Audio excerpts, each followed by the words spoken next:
E aí, Murilo, tudo certo? Tudo jóia aí contigo.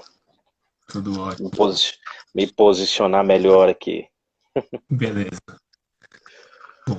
Vamos aguardando o pessoal entrar também. Daqui a pouco das 7 horas a gente sai. Tem que fazer um malabarismo aqui com.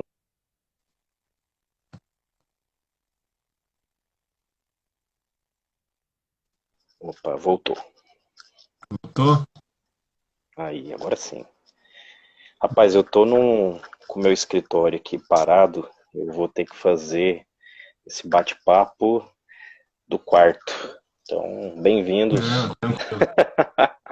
É a quarentena. É a quarentena. A situação de quarentena está Exatamente. na improvisação. Exatamente. Vamos ver aqui. Você tá me ouvindo bem? Tudo certo? Tô ouvindo bem. E aí, como é que tá? Tá me ouvindo bacana?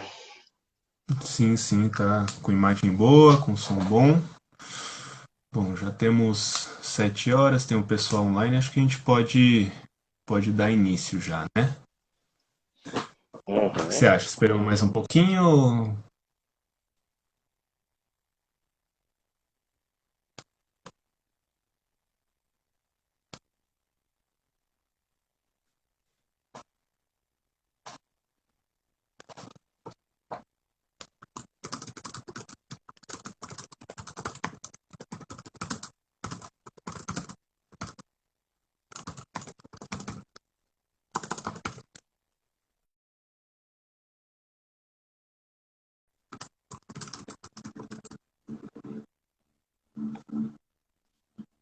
Deixa eu ver, acho que o Murilo caiu, vou chamá-lo de novo.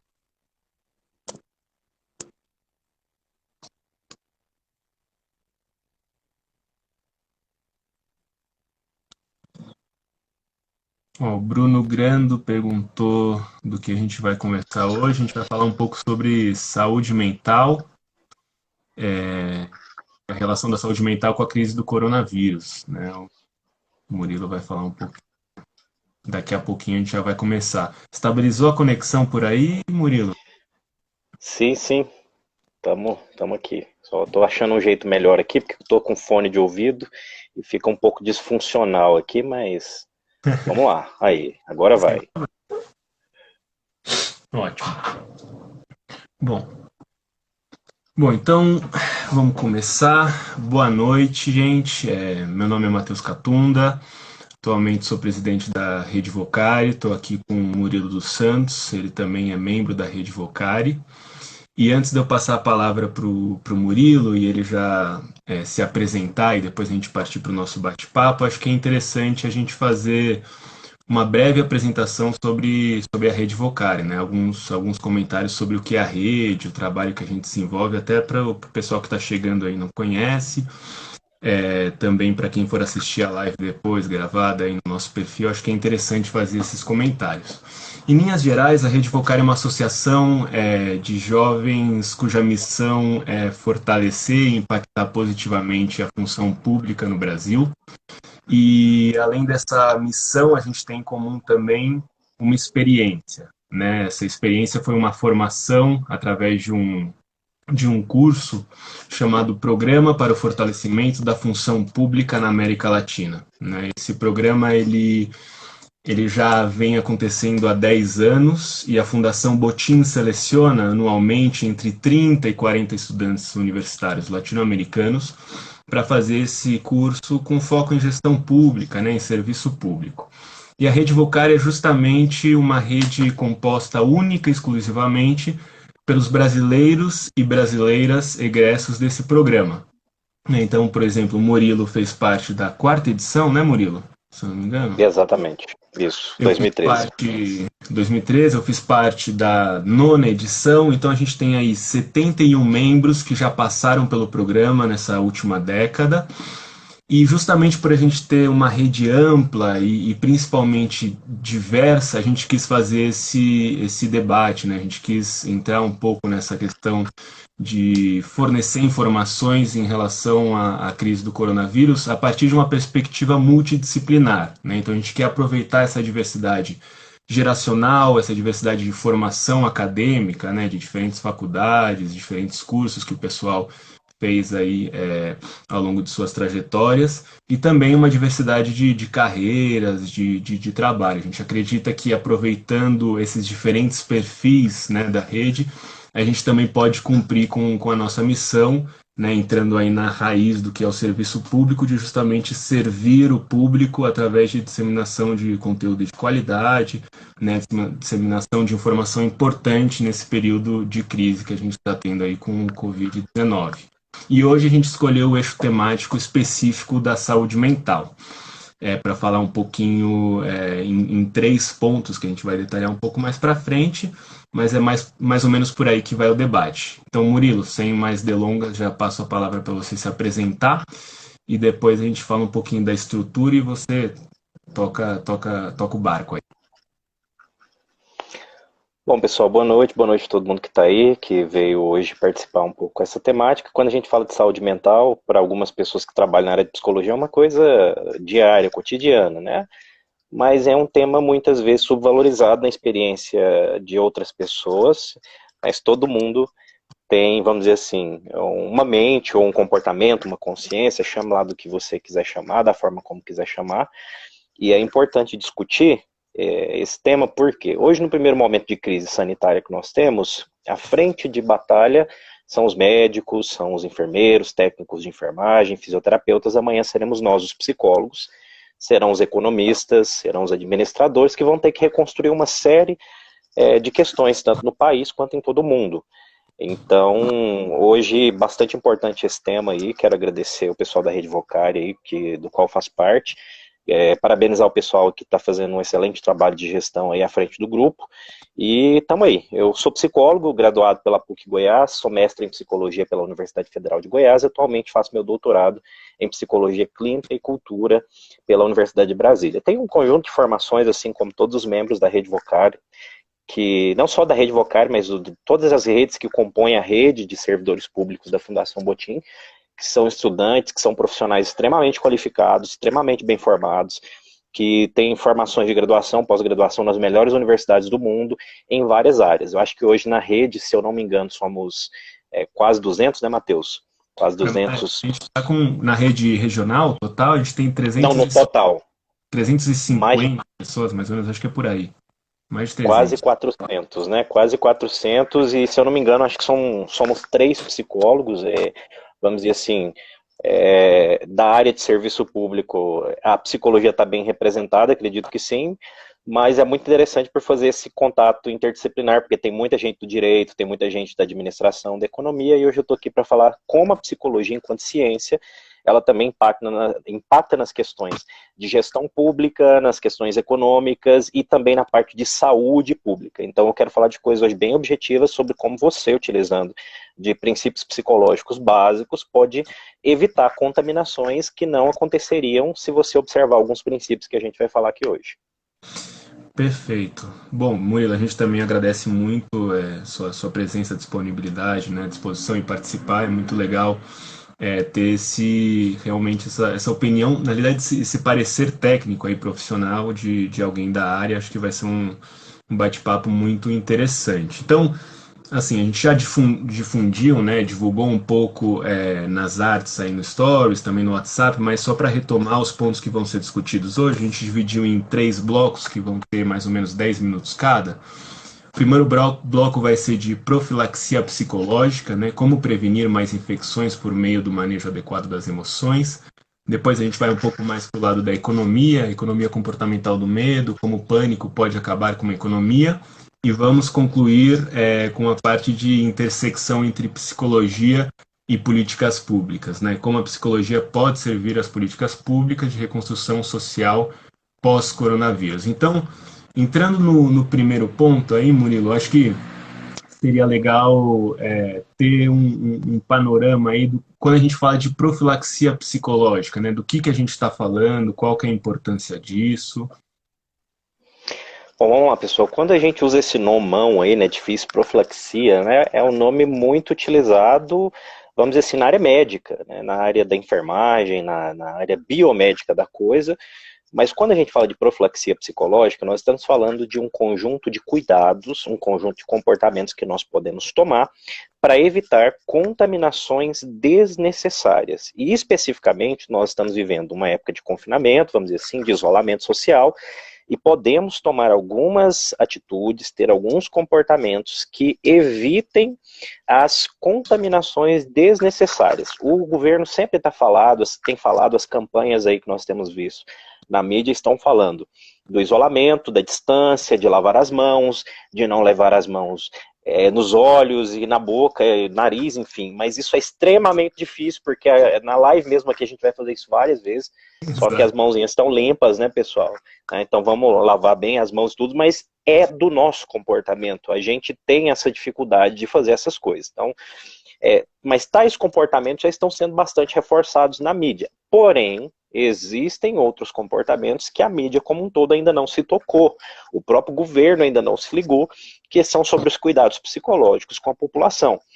Não somente o cuidado daquela população que está isolada, porque grande parte hoje do Brasil está isolada, mas e aí a gente quer falar hoje sobre, por exemplo, pessoas ansiosas.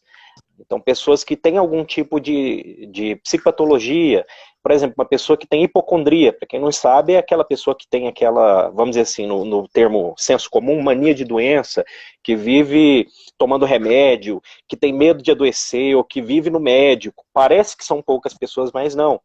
Hoje as estatísticas vão mostrar que o Brasil é um dos países mais ansiosos do mundo. São 11 milhões de pessoas que têm aí algum tipo de diagnóstico na área de ansiedade. Então, para deixar claro, a ansiedade é um troço que todo mundo tem. Todo mundo tem. Mas em algumas condições, a nossa ansiedade sai do controle. Então, como que nós lidamos com esta ansiedade para que ela não saia do controle? E ela saindo do controle, como que a gente não faz com que a gente entre em comportamentos de risco? Então, por exemplo, uma pessoa que já é um pouco mais ansiosa, que tem uma dinâmica mais ansiosa, ela entra em um momento social de crise, ela começa a ver um monte de notícias, um monte, às vezes, de fake news, ou às vezes notícias mesmo, números, estatísticas, dados, e ela fica ali 24 horas na televisão, nas redes sociais, olhando aquilo, ela acaba por sair de si, aquela ansiedade que estava sob controle, acaba saindo de controle, e ela pode começar a desenvolver alguns sintomas de origem psicológica, que é o que nós vamos chamar de processos de somatização. O que isso quer dizer? A pessoa está lá ok, tranquila, não tem nenhuma etiologia orgânica. O que isso significa? A pessoa não tem nada fisicamente. O corpo dela está ok, organicamente ela está legal, mas ela está tão exposta a mensagens de risco, a mensagens de perigo, que ela acaba por desenvolver os sintomas de forma psicológica. E não é frescura, gente. Não é frescura, porque a nossa mente, a nossa consciência, chama da forma como você quiser chamar, ela tem um domínio fantástico sobre o nosso corpo. Então, ela pode sim produzir sintomas. Não quer dizer que a pessoa não tem nada. Ela tem. Ela sente dor, ela sente palpitação, ela sua, ela vai sentir um monte de coisas, ela vai produzir um monte de sintomas, mas cuja origem é única e exclusivamente psicológica, certo? Então não quer dizer que aqueles sintomas não existam. Quando as pessoas falam assim, isso aí é psicológico, não quer dizer que não existe. Existe sim. A pessoa sente, ela sente organicamente, o corpo dela está dando sinal, o corpo dela está falando, mas não é uma origem biológica. E sim, a mente pode gerar sintomas, a mente pode gerar sinais, e é o que geralmente acontece. Quando uma pessoa tem um ataque ansioso, quando uma pessoa tem um ataque de pânico, que é extremamente comum. Muitos de vocês que devem estar nos assistindo talvez já até tenham tido, alguns podem até ter tido e não sabem disso, né? Mas é extremamente comum que a pessoa em algum momento da sua vida vá passar por um episódio de pânico, um ataque de pânico. Ela vai perder o controle do seu organismo. E ela vai palpitar o coração, vai ter enrijecimento muscular, ela vai sentir coisa, ela vai ter turvação da visão, ela vai ter um monte de dificuldades. E aquilo ali existe, aquilo ali é muito forte, e aquilo ali afeta bastante o físico, mas a origem dela é psicológica, não é orgânica. Então, em momentos de crise, é extremamente comum que isso aconteça. E o que geralmente ocorre quando tais ataques de pânico ocorrem? A pessoa corre para um hospital. Ela corre para o médico, ela pensa, meu Deus, eu estou infectado, peguei o coronavírus, ou eu vou morrer, alguma coisa de ruim vai acontecer, porque são pensamentos disfuncionais, são coisas que nós chamamos de pensamentos disfuncionais. Então, movida por esses pensamentos disfuncionais e por uma crise, vamos dizer assim, psicossomática, ela vai procurar um hospital, que é um ambiente extremamente infectado, é um ambiente com muito, assim, a coisa, principalmente nesse momento de crise, está ali no ar, né? E a pessoa que entrou organicamente, biologicamente saudável, ela vai sair daquele hospital, às vezes com a receita de algum remédio, algum calmante, algum tranquilizante do médico, que a maioria das vezes os médicos vão passar um tranquilizante, um calmante, mas ela vai sair dali portando um vírus no seu corpo que ela não necessitaria ter. Então, assim, é muito importante porque nós estamos falando de 11 milhões de pessoas que convivem com algo, só no Brasil, que convivem com algum tipo de diagnóstico de ansiedade, de algum transtorno de ansiedade, ou ansiedade generalizada, transtorno obsessivo compulsivo, hipocondria, fobias específicas que são motivadas por ansiedade, e este é o grande perigo. Então, essa população hoje, ela está, na sua grande maioria, desassistida, e a gente precisa falar sobre esse momento de crise, porque senão essas pessoas também entrarão em um grupo de risco de forma, às vezes, desnecessária. A gente precisa informar essas pessoas, levar esse conhecimento para que elas possam estar protegidas nesse momento de crise. Perfeito. E frente a esse cenário, né, cheio de adversidades, e, enfim, o que a psicologia ou a área da saúde mental coloca. Quais são as experiências ou histórico dentro da saúde mental frente a essas crises? Porque imagino que, claro, a gente está vivendo agora uma pandemia, né, global, pelo menos estão utilizando esse termo, mas acredito que em outros momentos da história outras epidemias também ocorreram, talvez um pouco mais locais ou limitadas a certas regiões do globo. E o que eu gostaria de colocar aí como pergunta, na sua opinião, é justamente como, através do serviço público, através também da sociedade civil, da mobilização, da disseminação de informação, como que a gente combate isso? Né? Eu lembro que a gente conversando um pouco antes, você comentou o caso do SARS, né? Parece que já existe uma literatura sobre isso.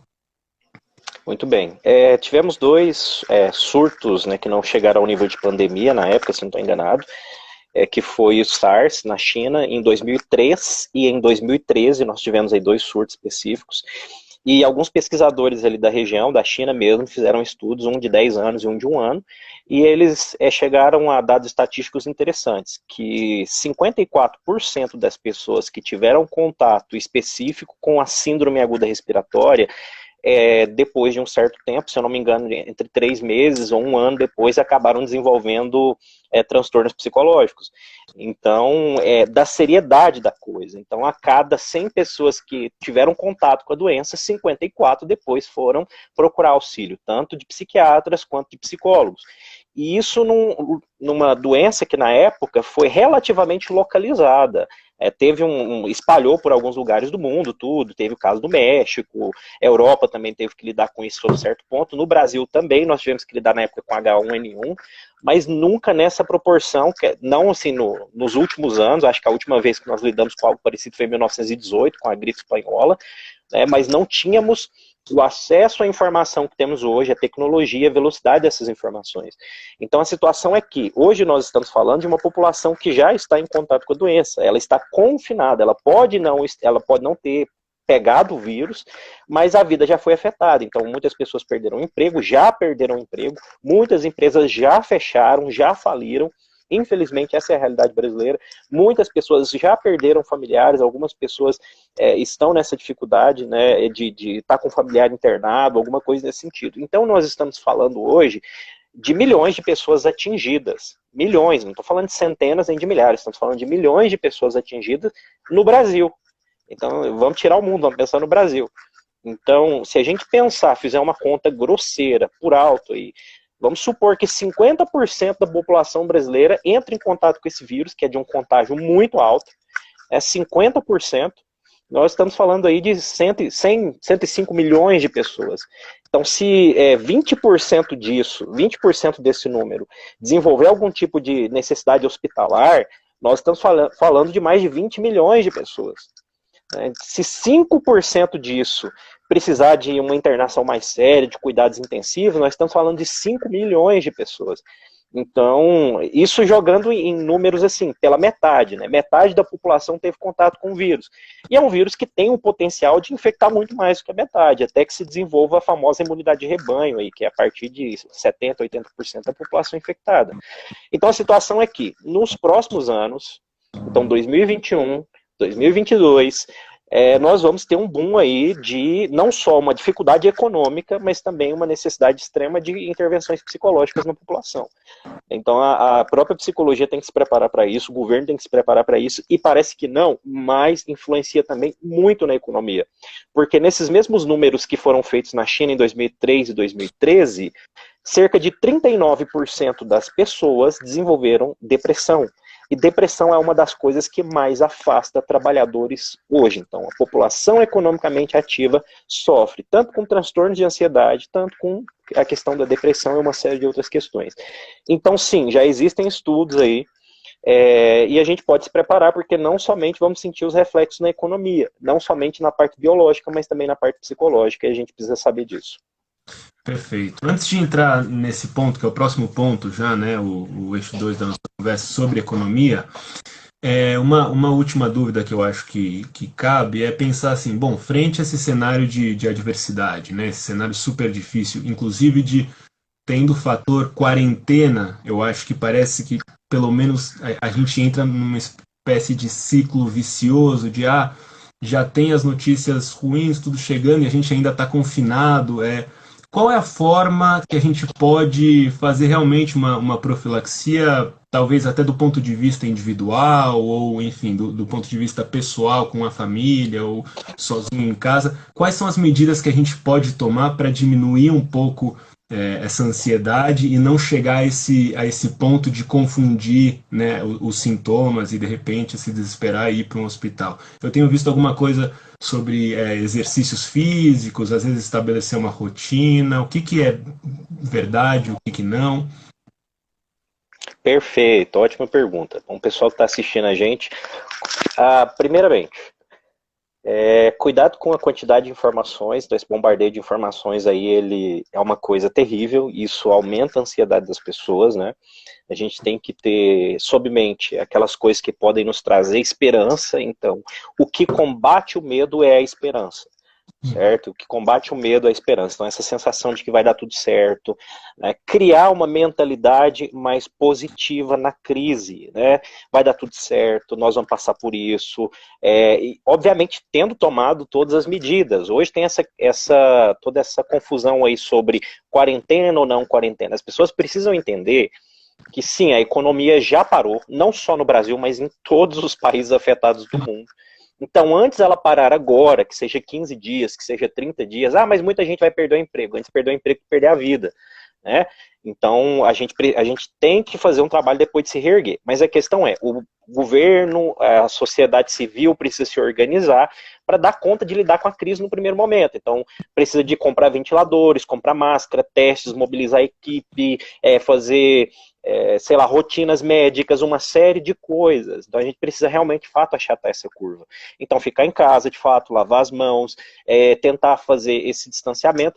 E no aspecto psicológico, vamos lá, algumas coisas são importantes. Algumas pessoas podem adotar algumas práticas simples, mas o que eu costumo dizer é o seguinte: ninguém tropeça em coisas complexas.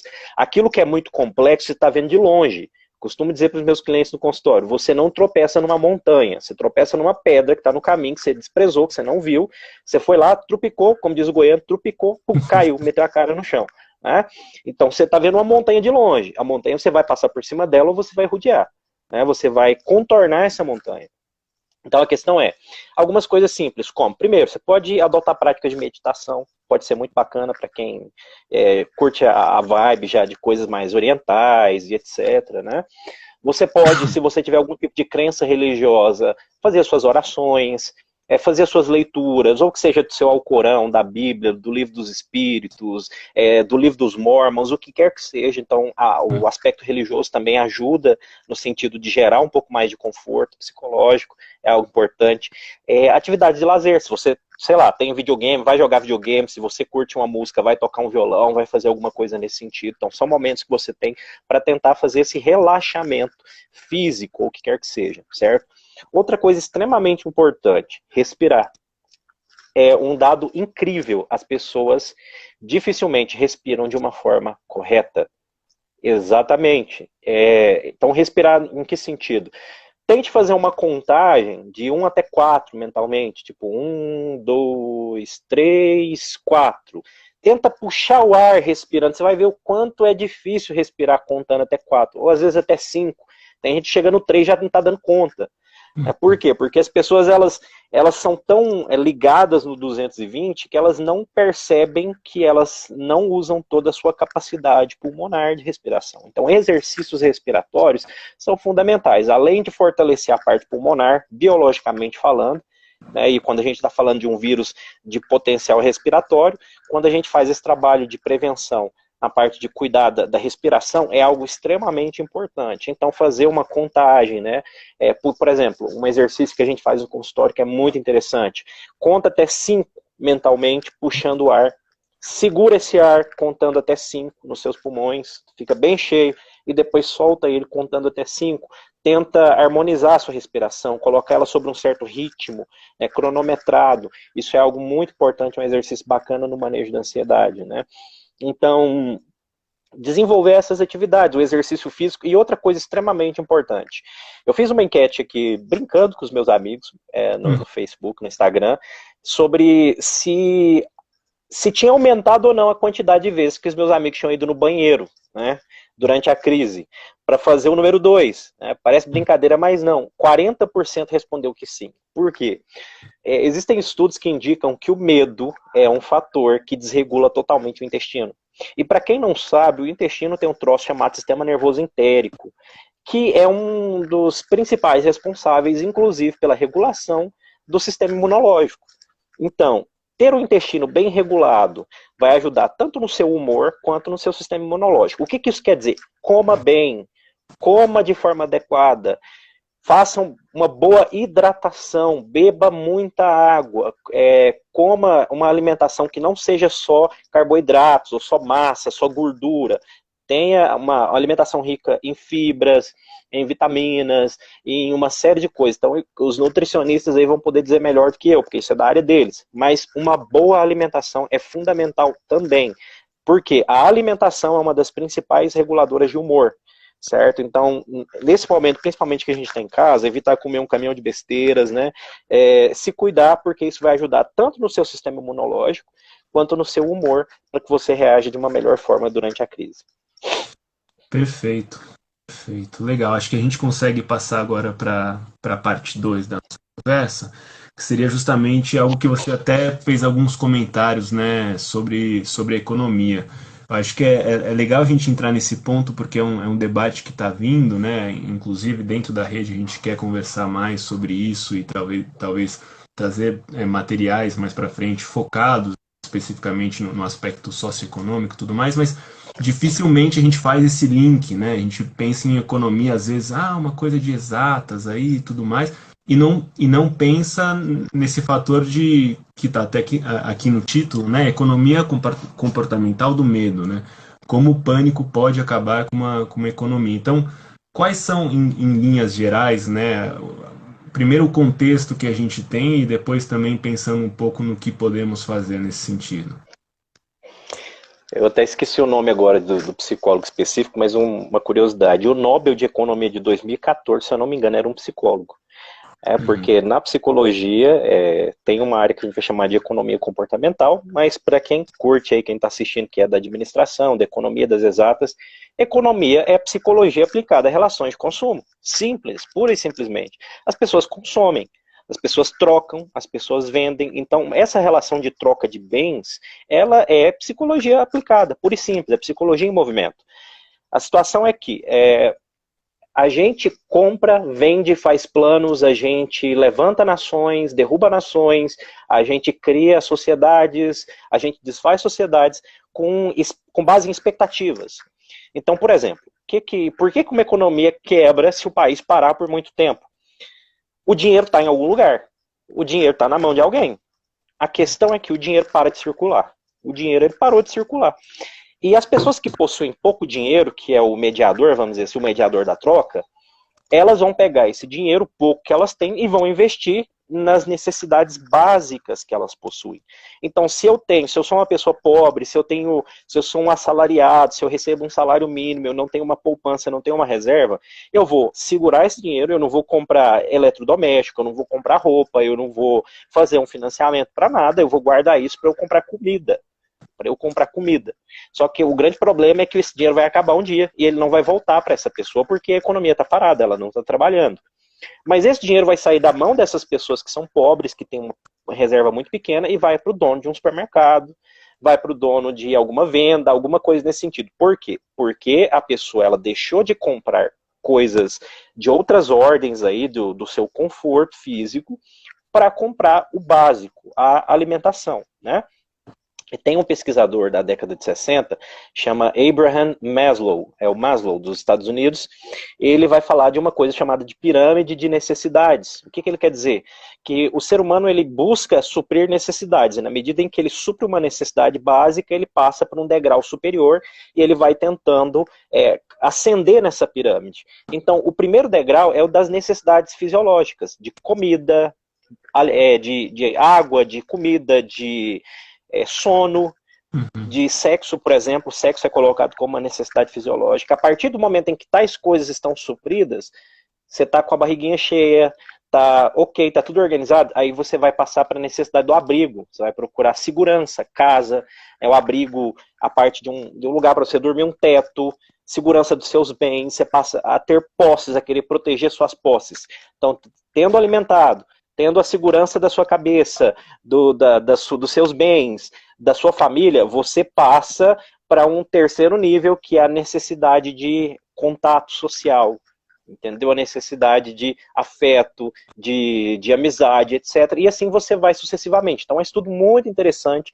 da década de 60 do Maslow, e é muito bacana. Ou seja, quando a economia para, quando as lojas fecham, as pessoas param, elas tendem a guardar os seus recursos para investir nos degraus mais inferiores dessa pirâmide, no caso, suprir as necessidades básicas. E até uma colega que brincou aqui, papel higiênico também. Por quê? Porque o medo faz com que o seu intestino funcione de uma forma muito mais assim intensa do que em condições normais. E a higiene também, em alguns pontos de vista, ela entra nessa pirâmide. Mas olha só, quando você está com fome, você abre mão da sua segurança para conseguir comida. Então, se você estiver, sei lá, numa ilha, você vai nadar com os tubarões para conseguir caçar, para conseguir pescar um peixe, qualquer coisa ali, para você sobreviver. Então, é como a gente vai descendo esses degraus da pirâmide para conseguir a nossa existência. Então, o que acontece? Se o dinheiro para de circular, por quê? Porque eu estou com medo. Eu não sei se eu vou ter dinheiro amanhã.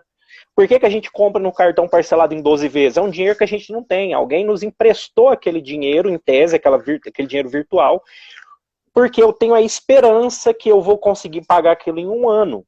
Mas eu não sei se eu vou ter emprego, não sei se eu vou estar vivo, não sei se eu vou estar com saúde física. Então, a gente compra, a gente vende, porque a gente tem uma esperança. Quando o medo suplanta a esperança, aí a gente entra num sério problema. Então, o que acontece hoje nesse sentido? As emoções, elas estão totalmente presentes nas relações de consumo. As emoções, elas estão presentes nas tomadas de decisão. Então, um presidente da República que se simpatize mais com um tipo de pensamento, ele vai se alinhar mais com um país e menos com o outro. Então, a gente precisa entender que, sim, a economia é psicologia aplicada às relações de consumo, às relações de troca. Então, quando a gente fala, por exemplo, de economia política, a gente está falando de relações de poder e de relações de troca. Mas o que é política, senão as relações, a ciência das relações interpessoais, a ciência das relações de poder? A ciência da troca de poder, isso também é psicologia. Então, quando a gente quer pensar o século XXI, a gente quer pensar numa sociedade hiperconectada, não tem como a gente fazer análises de forma única, baseada em uma só ciência. Então, a gente precisa levar em consideração a complexidade dessas relações. Então, sim, se uma comunidade está com medo, aquela economia vai parar. Como a economia nossa parou, como ela tem parado. A grande questão é como a gente cria, mesmo diante do medo, uma mensagem de esperança para essas pessoas, uma possibilidade de continuar trabalhando, de continuar girando essa economia. Então, para isso é possível a gente ter gestores públicos preparados, profissionais de saúde preparados para dar uma resposta, tanto no aspecto técnico quanto no aspecto discursivo. Um grande discurso pode movimentar um país. Infelizmente, a gente não tem tido bons exemplos de alguns gestores públicos hoje. Não vou nem citar nomes, para não ofender ninguém, mas não temos tido bons exemplos. E quando a gente não tem bons discursos, discursos bem alinhados, a gente acaba gerando divisões, pânico, medo e dissensões, que hoje é o que está acontecendo, por exemplo, entre os governos federal e os governos estaduais. Então, essa é uma coisa que a gente tem visto. Então, falta um alinhamento, falta trabalhar com essa ideia de gerar esperança para o povo, de mostrar para as pessoas que hoje nós temos mediadores, nós temos tecnologia, nós temos hoje um celular na nossa palma da mão que a gente pode comprar sem sair de casa. A gente pode fazer home office. Hoje, a maioria das empresas vai perceber que os seus funcionários podem ser muito mais produtivos trabalhando dentro de casa. Então, o sonhado modelo Google de trabalho, né, que você pode trabalhar em casa, sei lá, ter uma rede no seu escritório, trabalhar tomando cerveja, as pessoas vão descobrir que isso é possível, né, que as pessoas vão trabalhar mais felizes, mais conectadas com aquilo. Então, essa crise, ela vai mudar totalmente o modelo de trabalho no século XXI. Vocês podem ter certeza, o modelo de trabalho não será mais o mesmo a partir de 2020. Então, é isso que a gente tem que entender. Agora, como os psicólogos vão ajudar na construção dessas políticas públicas, que é o terceiro ponto da nossa conversa, né? Perfeito, acho que a gente já pode ir encaminhando para esse terceiro ponto. Antes, só algo que me surgiu aqui, e também alguém tinha feito um comentário nesse sentido, essa questão de trabalhar em casa, em termos, até assim, na linha psicológica, qual que vai ser a nossa dificuldade de adaptação, né? Eu tenho conversado com o pessoal falando, tô em casa, tenho que trabalhar, mas parece que o corpo não entende, né? Em que medida essa adaptação ela é uma coisa assim momentânea, que é fácil de fazer? Em que medida a gente já, ao longo da nossa vida, construiu estruturas que nos dizem quando eu saio de casa que eu posso trabalhar? Então, como que a gente pode fazer essa adaptação, talvez de uma maneira mais fluida, mais fácil? Muito bem. Bom, primeiro criando a rotina mesmo. Criar rotina não é uma coisa fácil, porque é hábito. Hábito é aquele troço que você demora certo tempo para fazer.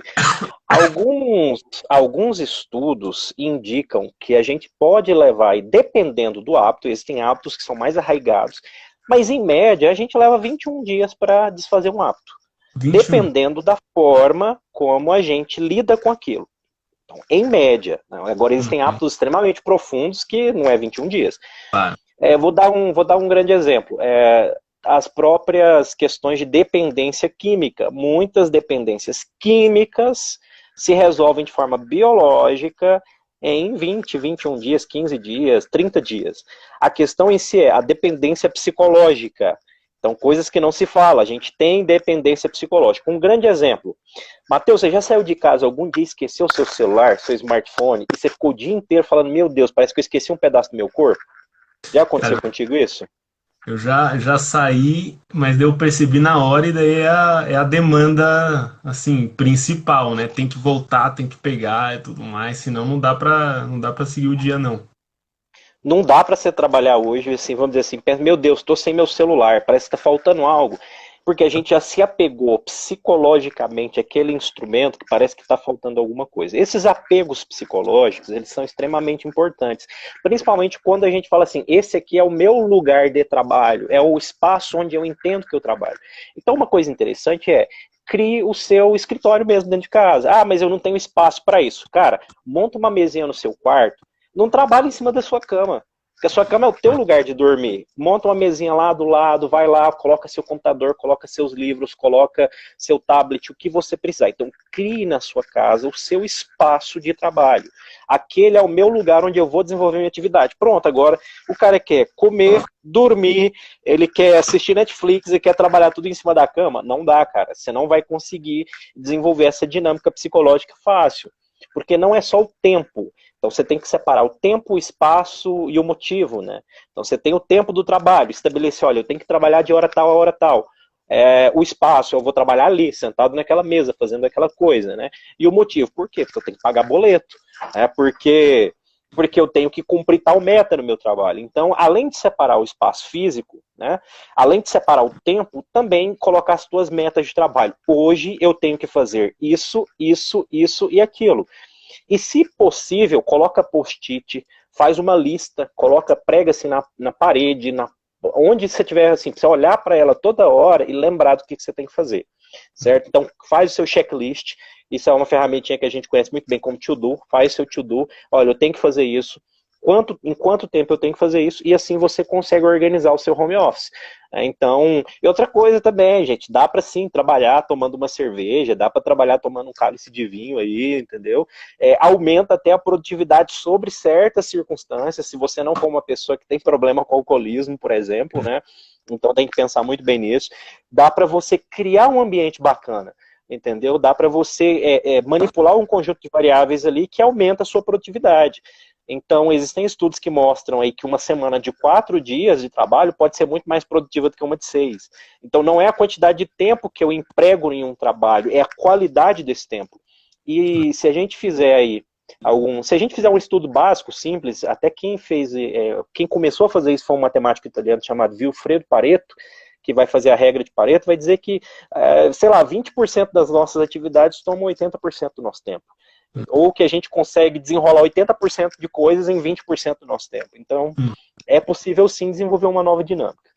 Ótimo, ótimo, muito bom.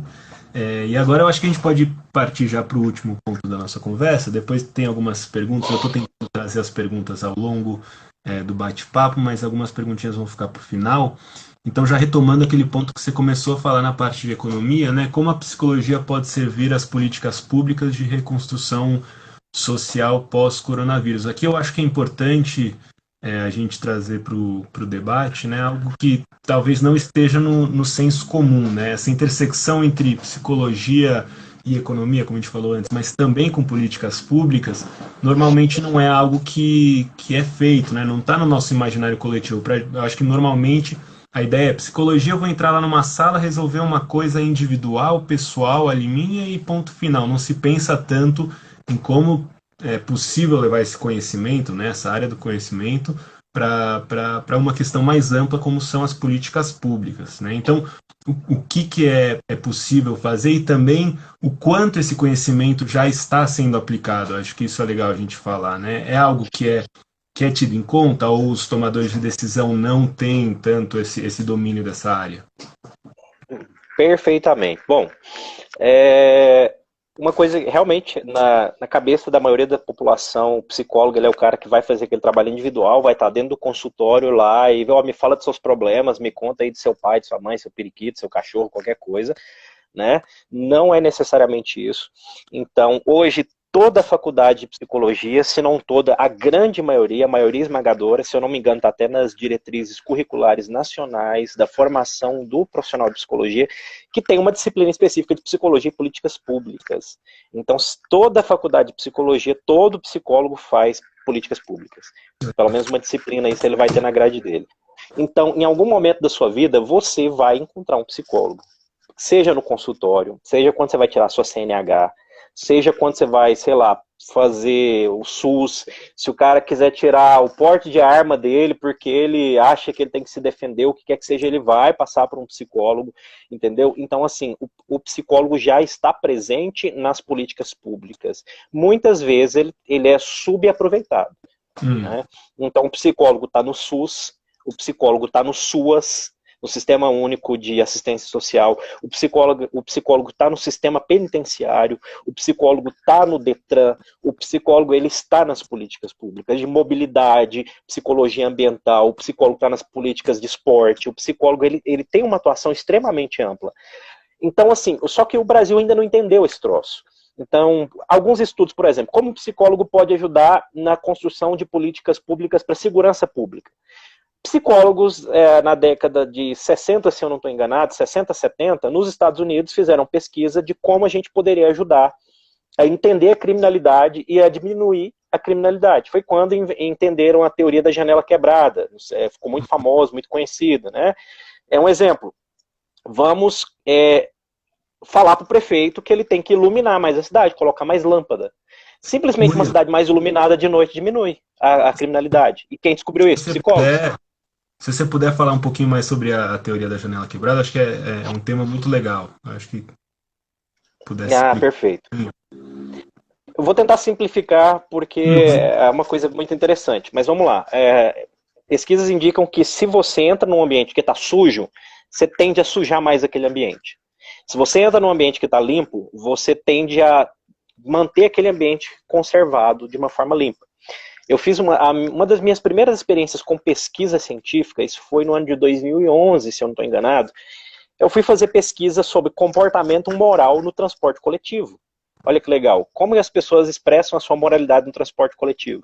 Então, dentro do ônibus, isso era uma coisa muito interessante, eu podia ver isso dentro do transporte coletivo. Ônibus que eram mais limpos, eles permaneciam mais limpos por muito mais tempo. As pessoas evitavam jogar o papelzinho da balinha, jogar o seu ticket de passagem, etc. Mas o ônibus que estava sujo, o povo pichava mais, jogava coisas no chão, enfim, virava uma bagunça. Então isso quer dizer de um fenômeno psicológico que a gente vai chamar de confluência, ou, no senso comum, o fenômeno da manada. Né? Isso é estudado desde 1800 e bolinha. Por exemplo, você é um torcedor roxo do Corinthians, e tá lá jogando Corinthians e São Paulo no Morumbi. E de repente o juiz vai e marca um pênalti contra o Corinthians e todo mundo começa a xingar o juiz. Todo mundo manda o juiz para aquele lugar, elogia a mãe do juiz, faz qualquer coisa. E você tá lá no meio daquela tropa toda, você também, juiz, não sei o que, etc. Sai daquele coletivo, sai daquela torcida e eu coloco você frente a frente com aquele juiz, sentado na cadeira um do outro. Você não vai fazer aquilo. Você não vai xingar ele, você não vai elogiar a mãe dele, você não vai fazer nada. Porque existem comportamentos que só são desenvolvidos quando você está em uma coletividade, que a gente vai chamar de unidade das massas.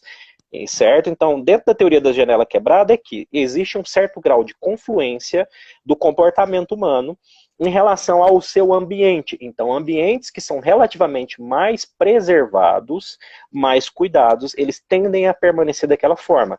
É uma relação interessante com os princípios da entropia, né? da própria física, da mecânica, né? Que um objeto que está em movimento tende a conservar aquele movimento até que se aplique uma força para que aquele objeto pare. Ou um objeto que está parado vai permanecer parado até que você aplique uma força para que aquele objeto continue. Então existe isso também em nível psicológico. Por isso que quando você vai para a academia, você começa a querer ir para a academia, malhar, desenvolver uma dinâmica de exercício físico, é tão difícil no começo. Mas se você passa ali de 2 meses com aquilo, 3 meses, aí é mais difícil que você querer parar, entendeu? Então tem pessoas que têm dificuldade para parar, é mais ou menos essa lógica, né? Então, explicando a teoria da janela quebrada, o psicólogo, sim, ele ajuda a entender a dinâmica de violência, ele ajuda a entender, por exemplo, o tráfico de drogas. Por que que a maioria do tráfico de droga acontece em praças, nas cidades? Por quê? Você sabe explicar, Matheus? Ótima pergunta, não faço a mínima ideia. Talvez vocês já tenham reparado aí que o tráfico de droga, na grande maioria, acontece em praça. Por quê? É um lugar em que você tem mais opções de saída, mais opções de mobilidade. Você pode sair. É mais difícil você fechar uma praça do que você fechar uma ruazinha isolada, qualquer coisa. Então, você vai perceber que há uma lógica no comportamento humano, há uma certa dinâmica. Quem que vai entender essas dinâmicas, essas coisinhas pequenas assim que não aparecem? O profissional da psicologia, porque ele está acostumado a olhar para o comportamento humano de uma forma diferente, não ver somente números. Então, quando a gente fala de ajudar a reconstruir a economia e a psicologia servir as políticas públicas, nós estamos falando de ajudar a entender as relações de trocas, ajudar a criar movimentos de economia criativa, ajudar a criar mediadores, ajudar a gerar mensagens de esperança para essas pessoas, ajudar na capacitação. Então, existem, por exemplo, comunidades que são muito pobres, que a gente pode fazer oficinas de coisas extremamente simples, de artesanato, de crochê, tricô, etc. E a pessoa que antes não tinha uma fonte de renda, ela pode começar a vender tapete. Sei lá, tapete de tricô, de crochê, etc., com coisas que são tão simples, mas elas podem trabalhar em níveis artesanais. E aí, criando uma dinâmica psicológica de aprendizado, criando uma dinâmica psicológica de um trabalho, daquilo que tira ela daquela dinâmica que ela já está acostumada, ela pode sim gerar, o psicólogo pode ajudar a gerar uma nova incremento de renda, segurança alimentar, uma série de outras coisas, né? Então, é mais ou menos essa lógica. É possível sim, a psicologia já está nas políticas públicas, mas é subvalorizada, infelizmente. Perfeito. E na sua opinião, frente a essa crise que a gente está enfrentando, né, do coronavírus, e principalmente o aspecto, a posterioridade, né? Então, assim que acabar essa crise, você tinha comentado no começo da nossa conversa que é muito provável que essas questões psicológicas venham à tona, né, que sejam desenvolvidas psicopatologias e tudo mais. Você acha que existe, então, a possibilidade da psicologia e da área de saúde mental passar a ser um pouco mais valorizada nesse sentido? Você acha que existe um espaço para isso? Sim, acredito, e assim, eu acho que é previsível que isso vá acontecer. Porque a psicologia, eu sou um pesquisador de história da psicologia hoje. Dentro da minha pesquisa de doutorado, parte disso passa pela história da psicologia. O boom da psicologia, o grande desenvolvimento dela foi depois da Segunda Guerra Mundial. A psicologia nasce enquanto ciência em 1879, na Alemanha, enquanto ciência moderna, embora já existissem tratados psicológicos muito antes, mas ela vai estourar, ela vai bombar a partir da Segunda Guerra Mundial. Por quê? Muitos pesquisadores foram tentar entender como a humanidade tinha chegado naquele ponto. Claro. Então, na história da psicologia, é comum que depois de crises a psicologia floresça. No Brasil, por exemplo, a psicologia nasce enquanto ciência e profissão em 1962. Ela é regulada enquanto profissão em 1962 e o Conselho Federal de Psicologia nasce em 1971. Então, a psicologia no Brasil ela vai nascer entre 1960 e 70 enquanto profissão.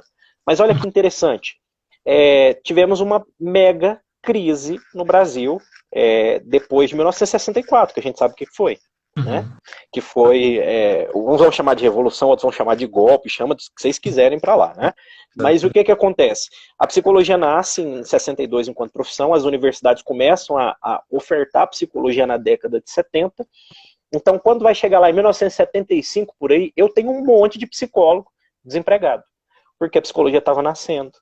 A psicologia estava nascendo, não tinha como comportar aquele tanto de pessoas, e na sua grande maioria, hoje 90% da psicologia é composta por mulheres. 90%, isso é dado estatístico do Conselho Federal de Psicologia, são mulheres. Então, a cada 1.000 profissionais, 900 são mulheres, são psicólogas. E aí, em 1970, numa sociedade que ainda estava saindo de uma série de questões ruralistas, interioranas, que nada contra ser ruralista, do interior, nada, mas de uma sociedade que ainda hoje está se desligando do machismo, que o machismo ainda é uma coisa muito forte na nossa cultura, mas naquela época, como que eu ia tirar as mulheres que saíram de uma formação, acabavam de sair dos seus lares para entrar numa universidade, como é que eu ia colocar essas mulheres para ser gestoras de empresas? Então elas eram vistas com muita desconfiança, e hoje é uma coisa extremamente comum, as mulheres na área de recursos humanos, as mulheres no RH, as mulheres desenvolvendo esse trabalho de recrutamento e seleção, treinamento e desenvolvimento na área de psicologia, é extremamente comum. Certo? Então, hoje você tem uma grande área de empregabilidade. Só que o que acontece?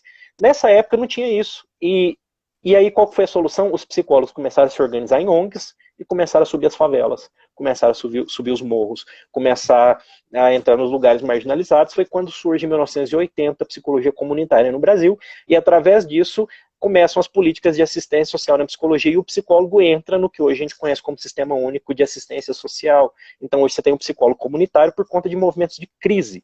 Na Segunda Guerra Mundial foi da mesma forma. E a partir disso, agora, de 2020 para frente, nós vamos ter um novo boom da psicologia, acredito que sim, na época de políticas públicas. Parece besteira, mas a psicologia, ela se enquadra naquilo que nós chamamos hoje de tecnologia social. O que isso quer dizer?